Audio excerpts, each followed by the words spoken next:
నమస్తే ఈదర్ రామకృష్ణ గారు. నమస్తే అండి.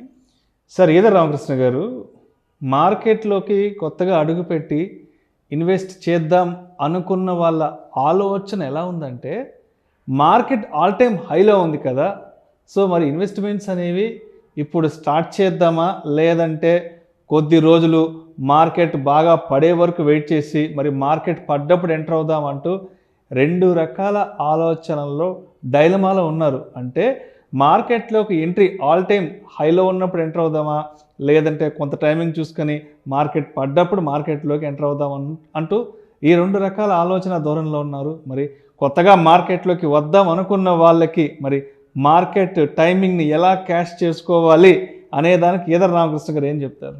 గజం కేవలం 15,500 రూపాయలతో 150 గజాల భూమి కేవలం 23 లక్షలు మాత్రమే. మెయిన్గా అంటే మనము మార్కెట్లో ఈ మధ్య కాలంలో చూస్తే చాలా డిమాట్ అకౌంట్స్ ఓపెన్ అవుతూ ఉన్నాయి. లేటెస్ట్ టాలీ చూస్తే డిసెంబర్ మాసాన్ని ఎండింగ్కి, ఇంకా జనవరి టాలీ రాలేదు. So almost 8.4 crores demat accounts unique PAN కార్డ్స్తో ఓపెన్ అయినాయి ఇండియాలో. సో ఇది ఒక రికార్డ్ నెంబర్గా మనం చెప్పుకోవచ్చు ఇండియా వరకు. అంటే ఇతర దేశాలతో పోల్చినప్పుడు ఇంకా మన ప్రెజెన్స్ చాలా తక్కువే స్టాక్ మార్కెట్లో. అంటే మొత్తం మీద చూస్తే 8.4 crores డిమాట్ అకౌంట్స్ ఓపెన్ అయినాయి. అంటే మన పాపులేషన్లో 5.6%తో సమానం. అదే వేరే దేశాల్లో చూసినప్పుడు మనకి చైనాలో చూస్తే దాదాపుగా 20 crores పాపులేషన్ స్టాక్ మార్కెట్లో ట్రేడింగ్లో ఉన్నారు. అంటే దాదాపుగా 17% వేసుకోవచ్చు. అట్లాగే అమెరికాలో తీసుకుంటే 17 కోట్ల మంది ఉన్నారు. అంటే 56% ఆఫ్ ద పాపులేషన్ డైరెక్ట్గానో ఇండైరెక్ట్గానో స్టాక్ మార్కెట్తో లావాదేవీలు జరుపుతూ ఉన్నారు. సో ఇది ఒక కొత్త బూమ్ పీరియడ్గా మనం చెప్పుకోవచ్చు అండి. అంటే కొత్తగా వచ్చే ఇన్వెస్టర్స్తో స్టాక్ మార్కెట్ కలకలలాడుతుంది.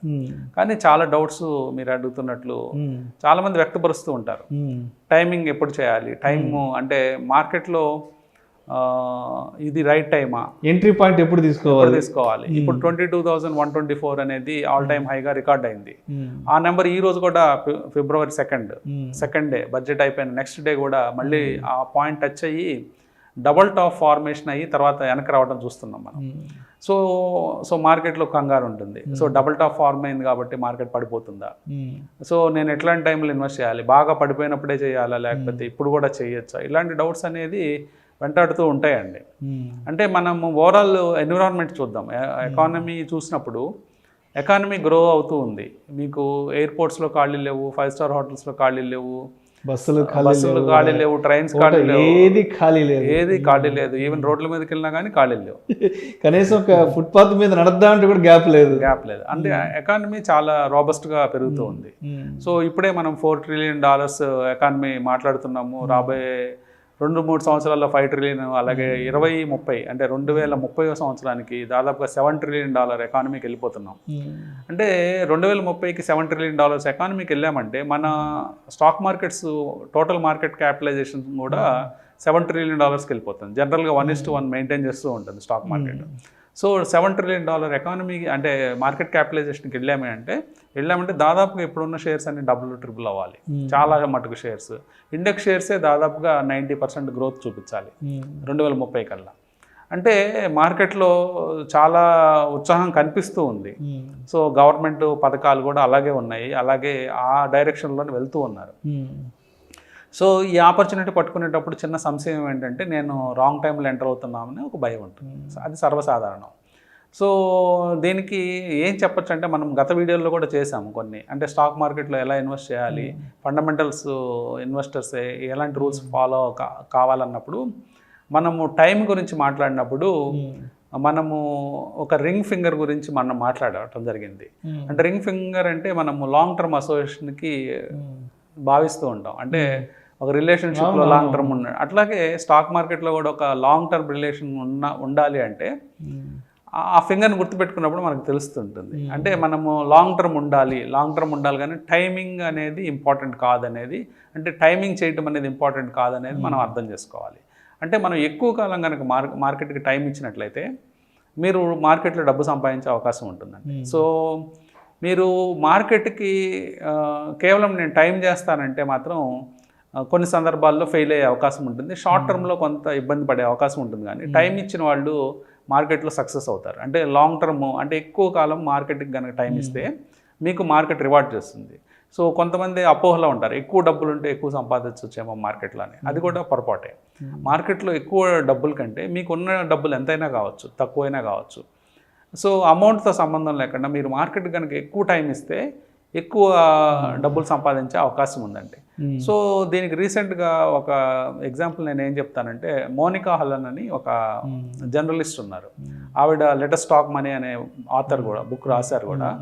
సో ఆవిడ ఒక రీసెర్చ్ చేసింది స్టాక్స్ మీద.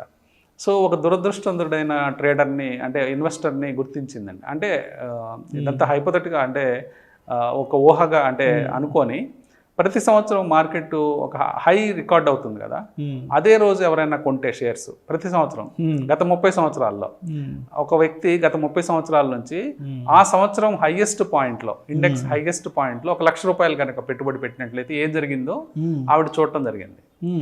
ఆ రీసెర్చ్లో ఏం తెలియదంటే, అట్లాంటి హై పాయింట్లో ఇన్వెస్ట్ చేసిన వ్యక్తికి కూడా after 30 years every year 1 lakh చొప్పున పెట్టుకుంటే ఎంత 30 lakhs పెట్టుబడి పెట్టాడు. ఈ 30 lakhs 2.3 crores మారింది అనమాట. సో అంటే మీరు ఒక క్వాలిటీ స్టాక్స్ లైక్ ఇండెక్స్లో ఉండే షేర్లు లాంటి షేర్లలో మీరు పెట్టుబడులు పెట్టుకుంటూ వస్తే ప్రతి సంవత్సరం హై పాయింట్లో కనుక మీరు ఇన్వెస్ట్ చేసినా కానీ మీరు మీ 30 లక్షలని 2 కోట్ల 30 లక్షలుగా మార్చుకునే అవకాశం ఉంది. అంటే దీన్ని బట్టి మనం ఏం అర్థం చేసుకోవచ్చు, మార్కెట్లో టైమింగ్ అనేది మనం రాంగ్ అయినా పర్వాలేదు, మనం ఎంత దురదృష్టవంతులమైనా పర్వాలేదు, కానీ మనము లాంగ్ టైం కనుక మార్కెట్ కనుక ఇచ్చినట్లయితే మన అదృష్టవంతులుగా మారే అవకాశం. దూరదృష్టి ఉండాలి. దూరదృష్టి ఉంటే దురదృష్టవంతులం కాము. అంటే చాలా టైం కనుక మార్కెట్ కనుక ఇచ్చినట్లయితే మీకు డబ్బులు సంపాదించే అవకాశం ఉంది. ఈ రోజు మనకి ఏమైపోయింది, లేటెస్ట్ గ్యాడ్జెట్స్ వచ్చాయి. ప్రతి ఎక్కడికి వెళ్ళినా కానీ మనకి స్టాక్ మార్కెట్కి సంబంధించిన ఇన్ఫర్మేషన్ దొరుకుతుంది. స్మార్ట్ ఫోన్లో టక్కున మనం ఎంత కొన్నాము, ఎంత రేట్ అనేది మనం చూసుకునే అవకాశం ఉంది. అంటే ఈరోజు మనం ఒక షేరు 300 కొంటే నెక్స్ట్ సెకండ్ మళ్ళీ చూడటం జరుగుతుంది ఎంత పెరిగిందా తగ్గిందా అనేది. అంటే అంత ఇన్ఫర్మేషన్ అవైలబిలిటీ ఎక్కువ ఉంది. ఇన్ఫర్మేషన్ అవైలబిలిటీ ఎక్సెస్ ఉంది. టూ మచ్ ఇన్ఫర్మేషన్ వల్ల కూడా కొన్ని దాన్ని దుష్ఫలితాలు ఉన్నాయి మార్కెట్లో. అంటే వెంటనే మనకు ఒక ₹10 లాభం కనిపించగానే బుక్ చేద్దామని లాంగ్ టర్మ్ అనే యాంగిల్ ఆ పాయింట్ లేకుండా పోయింది. అంటే ఎక్కువ కాలం మనం మార్కెట్లో సర్వైవ్ అవ్వాలంటే మార్కెట్కి టైం ఇవ్వాలి. మనం టైం ఇచ్చి పేషెంట్గా ఈ పాత్లో మనం నేర్చుకోవాలి. ఎలా కాంపౌండింగ్ వర్కౌట్ అవ్వాలి అంటే లాంగ్ టర్మ్ ఇవ్వాలి. ఇక్కడ అది చాలా ఇంపార్టెంట్ అండి. సో ఇక్కడ మనం నేర్చుకున్న అంశం ఏంటంటే, మార్కెట్లో టైమింగ్ అనేది ఇంపార్టెంట్ కాదు, మీరు టైమింగ్ కూడా చేయగలిగితే చాలా గ్రేట్. అది ఒక యాడెడ్ అడ్వాంటేజే. టైమింగ్ చేస్తే మీరు ఇంకా యాడెడ్. ఫర్ ఎగ్జాంపుల్ 2020లో కరోనా టైంలో క్రాష్ అయిన టైంలో మీరు ఇన్వెస్ట్ చేయగలిగితే చాలా గ్రేట్. ఒకవేళ మీకు అది సాధ్యం కాకపోయినా, మీరు టైమింగ్ చేయలేకపోయినా 2020 పీక్ రేట్లో ఇన్వెస్ట్ చేసిన, 21 పీక్ రేట్లో ఇన్వెస్ట్ చేసిన, 22 పీక్ రేట్స్లో ఇన్వెస్ట్ చేసిన, 24 పీక్ రేట్స్ ఇన్వెస్ట్ చేసినా కానీ ఇది హిస్టరీలో వెళ్ళిపోతుంది. ఈ నెంబర్ ఇంకా పెద్ద నెంబర్కి మనం రీచ్ అవుతూ ఉంటాం. ఇందాక ఈ షో అంటే ఈ ఎపిసోడ్ స్టార్టింగ్లో మాట్లాడినట్లు 2030కి మనం $7 trillion అనుకుంటున్నాం. మేబీ ఇంకా ఎక్కువ నెంబర్ కూడా రావచ్చు. గ్రోత్ జనరల్గా మొమెంటం అందుకున్నప్పుడు ఊహించిన దానికంటే ఎక్కువ గ్రోత్ కూడా కంట్రీలో కనిపించే అవకాశాలు ఉంటాయి. అలాంటప్పుడు మార్కెట్ క్యాపిటలైజేషన్స్ పెరుగుతాయి, షేర్స్ పెరుగుతాయి, అన్నీ పెరుగుతాయి. కాబట్టి ఏంటంటే మనం చేయాల్సిన పనుల్లో టైం ఏమిటండి. Thank you so much Eedara Ramakrishna గారు. థ్యాంక్ యూ అండి. మార్కెట్లోకి కొత్తగా ఎంటర్ అవుదాము, ఎంట్రీ పాయింట్ తీసుకుందాం అనుకున్న వాళ్ళకి రైట్ టైమింగ్ ఏది, ఏ సందర్భంలో మార్కెట్లో ఎంటర్ అవ్వాలి, మార్కెట్కి మనం ఎంత టైం ఇవ్వగలగాలి అనే అంశం గురించి చాలా చక్కగా మీ విశ్లేషణ తెలియజేశారు. Thank you so much sir. Thank you.